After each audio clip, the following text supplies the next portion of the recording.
Hola, frases célebres de Marco Tulio Cicerón y un pequeño resumen de su vida. Abajo en la descripción del video tenés el link para este texto por si necesitas copiar alguna parte. Marco Tulio Cicerón, 106 al 43 a.C.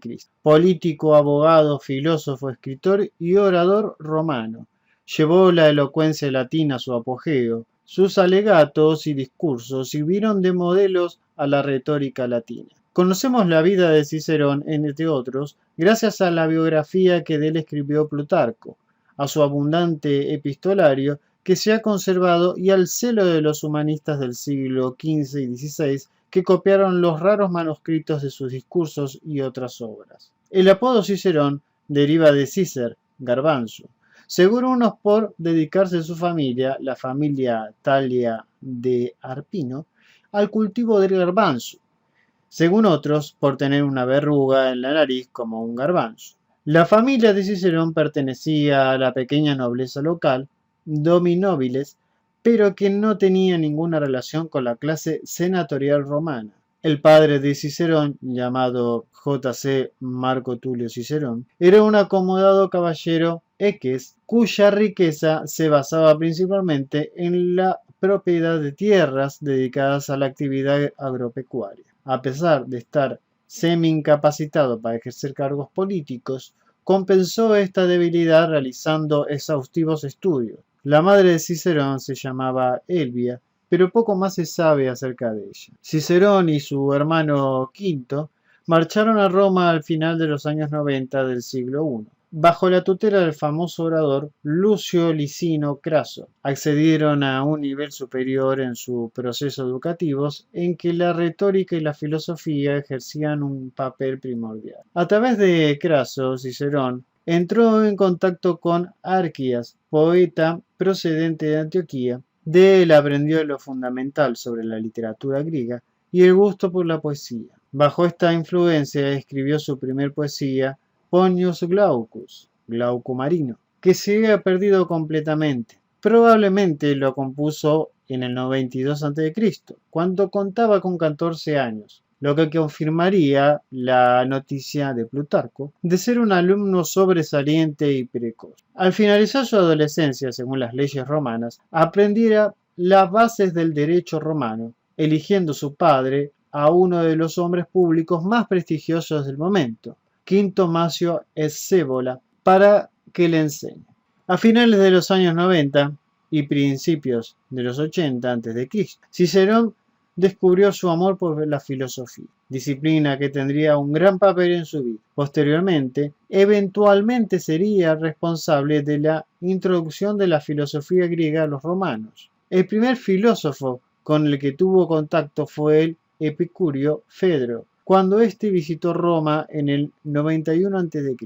Su amigo Ático se convertiría en un epicuro por el resto de su vida, pero a Cicerón no le determinó en tal forma. Esta multiplicidad de maestros e influencias hizo que Cicerón aplicara distintas concepciones a los problemas filosóficos. Sus planteamientos relativos a la moral estaban cercanos al estoicismo, mientras que en genociología defendía un escepticismo moderado. Todas estas influencias y lecturas darán al cabo el eclecticismo, y él sistematizará la tradición griega reescribiéndola en latín. En los años en que Cicerón perfeccionaba sus estudios, estalló una guerra entre Roma y sus aliados itálicos. Al ser habitual en que los jóvenes aspirantes a una carrera política sirvieran durante algunos años a las legiones como tribunos militares, a Cicerón no le quedó más que incorporarse en el año 89 a.C. al cuerpo del ejército. Cicerón empezó su carrera pública como abogado defensor en el año 81 a.C. Cicerón realizó en el 79 un largo viaje por el Mediterráneo oriental, regresó a Roma en el 77 a.C. y comenzó su carrera política hasta el 74. Se incorporó al Senado. Continuó ejerciendo de abogado. En el año 70, los habitantes de Sicilia rogaron a Cicerón que se hiciera cargo del proceso contra Verres, el corrupto gobernador de la provincia que había saqueado la isla a placer en su propio beneficio. Cicerón corrió un gran riesgo, ya que Verres pertenecía a la nobleza y tenía amigos poderosos. No obstante, llevó el caso con tal brillantez que Verres se vio obligado a exiliarse incluso antes de que el proceso hubiese concluido.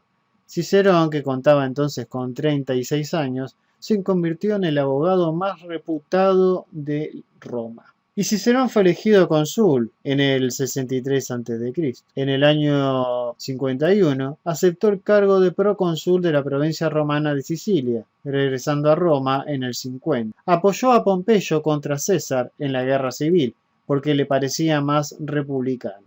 Sin embargo, al vencer César, finalmente en el 48 a.C., Cicerón comprendió que era inútil toda oposición, y César le perdonó por su gran prestigio como escritor y pensador la vida.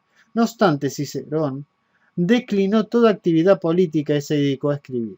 Soportó a duras penas la tiranía, ya que era un republicano convencido. Sin embargo, al ser asesinado César en el 44 a.C., volvió a la política y se opuso con todas sus fuerzas a su discípulo Marco Antonio, escribiendo contra él sus famosas Filípicas e incluso estableciendo amistad con el hijo adoptivo de César, Octavio Augusto, pero fue asesinado por los partidarios de Marco Antonio en el año 43 a.C. Frases de Cicerón.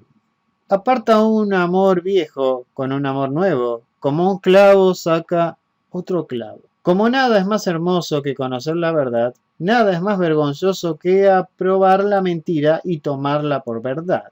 Con la costumbre casi se forma otra naturaleza. De hombres es equivocarse, de locos persistir en el error. El espíritu recto se regocija con el bien y sufre con el mal. El estudio y la contemplación de la naturaleza es el natural alimento de la inteligencia y del corazón.